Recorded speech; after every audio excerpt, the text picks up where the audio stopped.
ನಮಸ್ಕಾರ ವೀಕ್ಷಕರೇ. ವೃಶ್ಚಿಕ ರಾಶಿಯಲ್ಲಿ ಜನನವಾಗಿರೋರಿಗೆ ಮಾಸ ಭವಿಷ್ಯ, ಆಗಸ್ಟ್ ತಿಂಗಳ ಮಾಸ ಭವಿಷ್ಯ ಯಾವ ರೀತಿ ಇರುತ್ತೆ ಅನ್ನೋದನ್ನ ಸ್ವಲ್ಪ ಡೀಪ್ ಆಗಿ ನೋಡಿದ್ದೆ ಆದ್ರೆ, ಈ ತಿಂಗಳು ಅಂದ್ರೆ ಈ ಆಗಸ್ಟ್ ತಿಂಗಳಲ್ಲಿ ಒಂದು ವಿಶೇಷ ಫಲಗಳನ್ನ ನೀವು ಅನುಭವಿಸುವಂಥದ್ದು. ಯಾರೆಲ್ಲ ವೃಶ್ಚಿಕ ರಾಶಿಯಲ್ಲಿ ಜನನವಾಗಿರುತ್ತಾರೋ ಅವರು ಗಮನ ಹರಿಸಿ ಕೇಳಿ. ಈ ತಿಂಗಳಲ್ಲಿ ನೀವೇನಾದ್ರೂ ಒಂದು ಸೈಟ್ ರಿಜಿಸ್ಟ್ರೇಷನ್ ಮಾಡ್ಕೋಬೇಕು ಅಂದ್ಕೊಂಡಿದ್ದೀರಾ, ಅಥವಾ ವಿವಾಹದ ಬಗ್ಗೆ ಏನಾದರೂ ಆ ಸರ್ಚ್ ಮಾಡ್ತಾ ಇರ್ತೀರಲ್ಲ, ಸಂಶೋಧನೆ ಮಾಡ್ತಾ ಇರ್ತೀರಾ. ನಿಮ್ಗೆ ಯಾಕೆಂದ್ರೆ ಒಂದ್ ಸ್ವಲ್ಪ ನಿಮ್ದು ಸಂಶೋಧಾತ್ಮಕವಾದಂತಹ ಮನಸ್ಸು, ಈ ಹುಡುಗಿ ಬೇಡ, ಆ ಹುಡುಗಿ ಬೇಡ, ಅಥವಾ ಈ ಹುಡುಗ ಬೇಡ, ಆ ಹುಡುಗ ಬೇಡ, ಈ ರೀತಿ ಅಂತ ಶಫಲ್ ಆಗ್ತಾ ಇರ್ತದೆ ನಿಮ್ಮ ಮನಸ್ಸು. ಅದೇ ರೀತಿ ನಿಮ್ಮ ಒಂದು ಜಾತಕವು ಸಹ ಹೇಳುತ್ತೆ.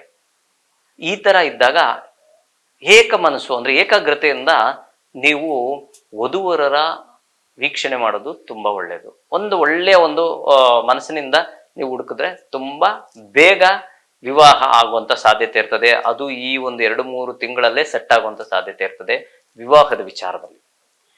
ಎರಡನೇದು, ಮನೆಯ ಕಟ್ಟುವಂಥದ್ದು ಅಥವಾ ಭೂಮಿ ತೆಗೆದುಕೊಳ್ಳುವಂಥದ್ದು ವಿಚಾರ ಇದ್ರೆ ಖಂಡಿತವಾಗ್ಲೂ ಈಗ ನೀವು ಪ್ರಯತ್ನ ಮಾಡಿದ್ದೆ ಆದ್ರೆ ನೋಡಿ, ಪಂಚಮ ಭಾವದಲ್ಲಿ ಯಾವಾಗ ಶನಿ ಮಹಾತ್ಮರು ಸ್ಥಿತರಾಗಿರ್ತಾರೋ ಅದಕ್ಕೆ ಪಂಚಮ ಪೂರ್ವ ಪುಣ್ಯ ಸ್ಥಾನಂ ಅಂತ ಹೇಳ್ತೀವಿ. ಆ ಭಾವದಲ್ಲಿ ಸ್ಥಿತನಾಗಿದ್ದಾಗ ನಾವು ಅರಿಷ್ಟಗಳು ಹೆಚ್ಚಾಗಿರ್ತದೆ ಅಂತ ಹೇಳ್ತೀವಿ. ಆದ್ರೆ ಶನಿ ಮಹಾತ್ಮರು ವಕ್ರಿ ಆಗಿರೋದ್ರಿಂದ ಸ್ವಲ್ಪ ಮಟ್ಟಿಗೆ ಅದು ಬ್ಯಾಲೆನ್ಸ್ ಮಾಡಬಹುದು ಅಂತ ಸಹ ಹೇಳ್ತೀವಿ.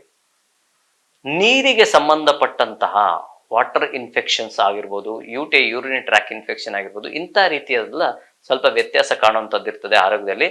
ಅದ್ರ ಬಗ್ಗೆ ಸ್ವಲ್ಪ ಗಮನ ಹರಿಸಿದ್ರೆ ಒಳ್ಳೆಯದು. ಇಷ್ಟೆಲ್ಲ ಇದ್ದಾಗ ಸಣ್ಣ ಪುಟ್ಟ ಸಮಸ್ಯೆಗಳಿಗೆ ಪರಿಹಾರವೂ ಸಹ ಉಂಟು. ಏನಪ್ಪಾ ಪರಿಹಾರ ಅಂದ್ರೆ, ಸುಬ್ರಹ್ಮಣ್ಯನ ಸ್ಮರಣೆ. ಪ್ರತಿನಿತ್ಯ ಸುಬ್ರಹ್ಮಣ್ಯನ ಸ್ಮರಣೆ ಮಾಡ್ಕೊಂಬನ್ನಿ.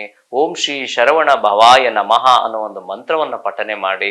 ಜೊತೆಗೆ ಸುಬ್ರಹ್ಮಣ್ಯನ ದೇವಾಲಯಕ್ಕೆ ಹೋಗುವಂಥದ್ದು, ಮಂಗಳವಾರದತ್ತು ಪ್ರಮುಖವಾಗಿ ಸುಬ್ರಹ್ಮಣ್ಯನ ದೇವಸ್ಥಾನಕ್ಕೆ ಹೋಗುವಂಥದ್ದು, ಅಥವಾ ಷಷ್ಠಿ ದಿವಸ ದೇವಸ್ಥಾನಕ್ಕೆ ಹೋಗಿ ಒಂದು 6 ಪ್ರದಕ್ಷಿಣೆ ಹಾಕುವಂಥದ್ದು ಮಾಡಿದ್ದೆ ಆದ್ರೆ ವೃಶ್ಚಿಕ ರಾಶಿಯವರು ಸಂಪೂರ್ಣ ಶುಭಫಲಗಳನ್ನು ಕಾಣ್ತೀರಾ.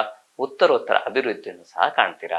ವೃಶ್ಚಿಕ ರಾಶಿಯಲ್ಲಿ ಜನನವಾಗಿರೋರಿಗೆ ಆ ಪರಮಾತ್ಮನು ಎಲ್ಲ ರೀತಿಯಲ್ಲೂ ಆಯುಷ್, ಆರೋಗ್ಯ, ಸಂಪತ್ತು, ನೆಮ್ಮದಿ ದಯಪಾಸಲಿ ಅಂತ ನಾನು ಬೇಡ್ಕೊಂತೀನಿ. ನಮಸ್ಕಾರಗಳು.